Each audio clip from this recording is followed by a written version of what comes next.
Ration স্বাধীনতা দিবসে ration নিয়ে বড় ঘোষণা, বিরাট খুশির খবর দিল। এই প্রথম চালু হতে চলেছে, যাতে কোটি কোটি গ্রাহক খুশি হতে চলেছে।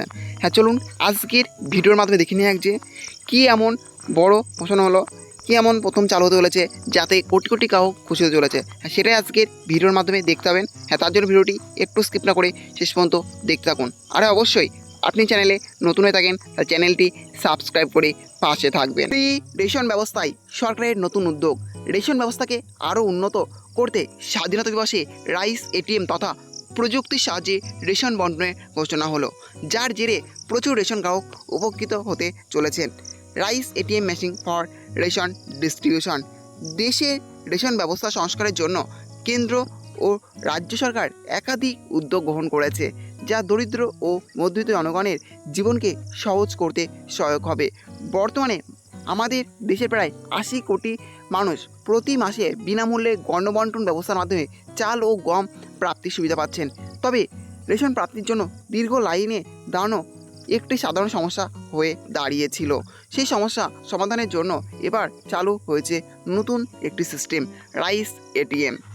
রেশন ব্যবস্থায় নতুন উদ্যোগ রাইস এটিএম ভবিষ্যতের আধুনিক রেশন ব্যবস্থার একটি উজ্জ্বল উদাহরণ হলো রাইস এটিএম মেশিন। এই নতুন সিস্টেমটি চালু হওয়ার মাধ্যমে সাধারণ মানুষের জন্য রেশন প্রাপ্তির প্রক্রিয়া আরও সহজ ও সুবিধাজনক হবে। আগের দিনে লম্বা লাইন, ধৈর্যের পরীক্ষা এবং নানা জটিলতা এবার হয়তো অতীত হতে চলেছে। রেশন কার্ডের মাধ্যমে চাল গ্রহণের এই নতুন পদ্ধতি কেমন করে কাজ করবে তার বিস্তারিত বিশ্লেষণ করা যাক। রাইস এটিএম কীভাবে কাজ করবে? রাইস এটিএম মেশিনটি একটি অত্যাধুনিক প্রযুক্তির দ্বারা পরিচালিত হবে, যা ব্যাংকের এটিএমের মেশিনের মতোই কাজ করবে। এই মেশিনে একটি টাচ স্ক্রিন ব্যবস্থা থাকবে, যেখানে গ্রাহকরা তাদের রেশন কার্ডের নম্বর ইনপুট করবেন। এরপর বায়োমেট্রিক অথেন্টিকেশন করতে হবে। এর জন্য গ্রাহকদের আঙুলের ছাপ অর্থাৎ ফিঙ্গারপ্রিন্ট মেশিনে দিতে হবে, যা নিশ্চিত করবে যে সেই ব্যক্তি প্রকৃত গ্রাহক। বায়োমেট্রিক অথেন্টিকেশন সফল হলে মেশিন থেকে নির্দিষ্ট পরিমাণ চাল বের হয়ে আসবে। গ্রাহকরা এই মেশিনের মাধ্যমে সর্বোচ্চ 25 কেজি পর্যন্ত চাল গ্রহণ করতে পারবেন। এর ফলে একদিকে যেমন রেশন পাওয়ার প্রক্রিয়া দ্রুত সহজ হবে, তেমনি কৃত্রিম পদ্ধতি বা দুর্নীতির প্রবণতা কমে আসবে।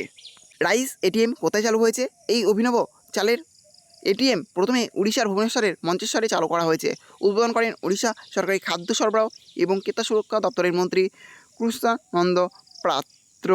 উড়িষ্যা সরকারের এই প্রকল্পের ঘোষণা করেছে। সরকারি সূত্রে জানা গিয়েছে, খুব শীঘ্রই গোটা রাজ্যে 30টি চালের এটিএম তথা রাইস এটিএম মেশিন স্থাপন করা হবে। এছাড়া কেন্দ্র সরকারের এক দেশ এক রেশন প্রকল্পের অধীন অন্যান্য রাজ্যেও এই ধরনের এটিএম স্থাপন করা হবে। রাইস এটিএম এর সুবিধা: চালের এটিএম মেশিন চালু হওয়ার ফলে অনেক গুরুত্বপূর্ণ সুবিধা পাওয়া যাবে। প্রথমত, লম্বা লাইনে দাঁড়িয়ে রেশন নেওয়ার সমস্যা দূর হবে। গ্রাহকরা যে কোনো সময় এই এটিএম থেকে তাদের প্রাপ্য চাল গ্রহণ করতে পারবেন, যা তাদের জীবনকে আরও সহজ করবে।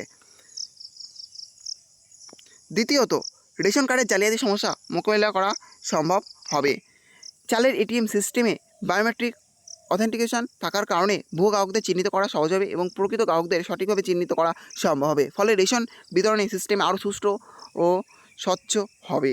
শেষে, এই প্রযুক্তির সাহায্যে সরকারি কোষাগারে অর্থনৈতিক ভারসাম্য বজায় রাখা সহজ হবে। অবৈধ তদারকি ও জালিয়াতি কমানোর ফলে সরকারি খরচের অপচয় কমবে এবং দুস্থ জনগণের জন্য প্রাপ্য সুবিধা নিশ্চিত হবে। তাহলে বুঝতে পারলেন যে রাইস এটিএম মেশিন চালু হচ্ছে। কোথায় চালু হয়েছে? এটা প্রথমে উড়িষ্যায়, তারপরে আস্তে আস্তে সারা দেশে চালু করারই পরিকল্পনা চলছে। এখন দেখা যাক যে সারা দেশে কবে চালু হয়। এই ছিল আজকের আপডেট। ভিডিওটি ভালো লেগে থাকলে অবশ্যই লাইক, শেয়ার এবং কমেন্ট করবেন এবং এই ধরনের নতুন নতুন ভিডিও সবাইকে পাওয়ার জন্য চ্যানেলটা অবশ্যই সাবস্ক্রাইব করে রাখবেন।